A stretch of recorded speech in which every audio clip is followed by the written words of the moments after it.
Ryan! Kadalasan, ito ang tinatanong ko sa mga nagbebenta ng kotse. Anong special dyan sa kotse na binibenta mo? Tapos madalas, hindi rin nasasagot at inaabutan na lang ako ng brochure.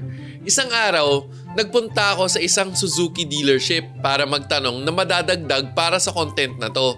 At nagulat ako, nakilala nila ako. Wala pa naman akong ginagawang content para sa Suzuki nung panahon na yon. Pero kilala na daw nila ako kasi dito daw sila natututo ng mga kotse ng mga competitors. Kaya eto na ang episode ko para sa isa sa pinaka-iconic na kotse ng Suzuki dito sa Pilipinas.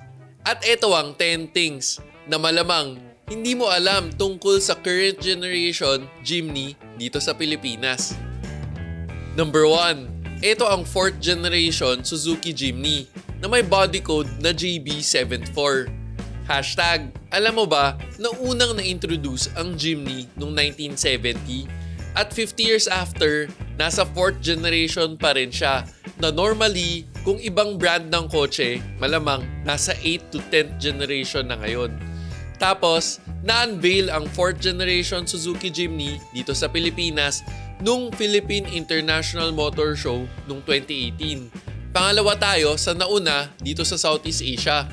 Number 2, JDM ang current generation Jimny na JB74, Japanese Domestic Market. JDM means Japanese Domestic Market. Ibig sabihin yan, binibenta sa Japan. At interesting to kasi ibig sabihin yan, madaming parts at accessories para sa Jimny. Hashtag, alam mo ba na may ibang version ang Jimny sa Japan na JB64 na mas maliit ang overall width at length para makonsider itong K-car? Kaya para sa mga mahihilig sa project car, alam na. Hashtag, alam mo ba na may battery palang Hitachi na ang pangalan na ngayon ay Toflong Battery? Tapos, ang slogan ng Toflong ay the heart of the vehicle. Kaya dapat, literal na tough na at long-lasting ang battery nila. Mga Japanese talaga, masyadong literal. At ito rin ay ginagamit na OEM battery ng mga Japanese car brands. JDM, number 1. Number 3, distinctive, retro, styling ang design philosophy ng JB74 Suzuki Jimny. Boxy, round headlights katulad ng mga sinuunang generation ng Suzuki Jimny, 'di ba? Nostalgic. By the way, since napag-usapan na rin natin na nostalgic, number 4, isa sa pioneer ang Jimny pagdating sa mini 4x4. Umpisa 1970 hanggang ngayon, bit-bit ng Jimny ang reputasyon na capable ito pagdating sa off-road performance. At hanggang ngayon, ganon pa rin.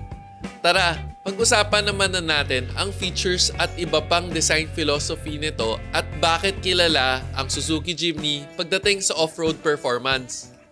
Number 5, body on frame. Sa panahon ngayon, kadalasan ang gamit na design ng mga mas bagong kotse ay unibody dahil mas magaan. Pero dito sa JB74 Suzuki Jimny, ladder frame design pa rin. Ang mga mas old school off-road vehicles, naka-body on frame design rin. Kung ang isa sa pinaka-major consideration sa pagbuo ng kotse ay off-road performance, ito na siguro ang rason kung bakit body on frame ang gamit. Hashtag, alam mo ba, ang benefits ng ladder on frame body ay mas serviceable at adaptable ang kotse. By the way, mas pinatibay pala ang ladder frame ng 4th generation Jimny dahil sa X-member design at 2 additional cross members. Kaya meron itong higher torsional rigidity. Pagdating sa body mismo, number 6, simple, straightforward, professional off-road design philosophy. Flat square bonnet for easy visibility, horizontal instrument panel design para mas madali ang awareness ng driver pagdating sa angle ng kotse sa rough terrain. Tapos, scratch-resistant exterior and interior parts tulad ng fenders.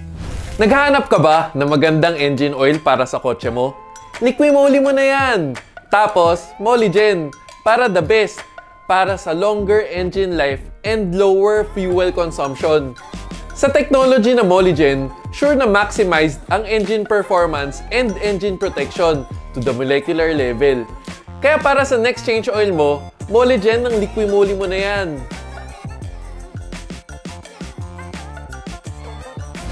Pagdating naman sa functionality, number 7, meron siyang brake LSD traction control. LSD means limited slip differential na may brake at control. Ibig sabihin nito, meron siyang function na automatic ang pag-apply ng brake sa dumudulas na gulong para ma-redistribute yung torque sa ibang gulong. Sobrang ideal to sa slippery or muddy roads. Pagdating naman sa powertrain, number 8, K15B engine. 1.5 naturally aspirated gas engine ang gamit ng Suzuki Jimny. Tipid yan. Hashtag, alam mo ba na considered to na lightweight engine? Tapos, compared from previous Jimny, pinalakas ang torque overall. At saktuhan naman kapag low RPM para ma-enhance ang fuel efficiency. Tapos, mated with number 9, part-time 4-wheel drive system. Selectable kung 2-wheel drive or 4-wheel drive ang gusto mong gamitin. Depende na lang sa driving condition mo. At number 10, ground clearance nito ay 210 mm. Pero hindi lang yun ang sukatan na pang overall terrain siya. Kasi isa pa sa pinakagusto ko na design ng Jimny ay designed ang body na kaya itong mag-clear ng walang sayad sa body. Design siya na pinag-isipan ang steep approach angle and departure angle. At syempre, may bonus round. Ito ang hindi nakasulat sa brochure. Kung inalis mo ang headrest, pwede maging flat ang interior. Ideal to kapag gagamitin mo ang kotse as rest area. Mas na-appreciate mo ba ang 4th generation Suzuki Jimny dahil sa episode na to? Anong favorite mo sa nasabi ko? Huwag kalimutan mag-subscribe para updated ka sa mga informative car-related contents. Sana nakatulong.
O teka, pag may nakalimutan man ako, comment down below. This is me, Real Ryan, bringing you real talk, real experiences, and real reviews.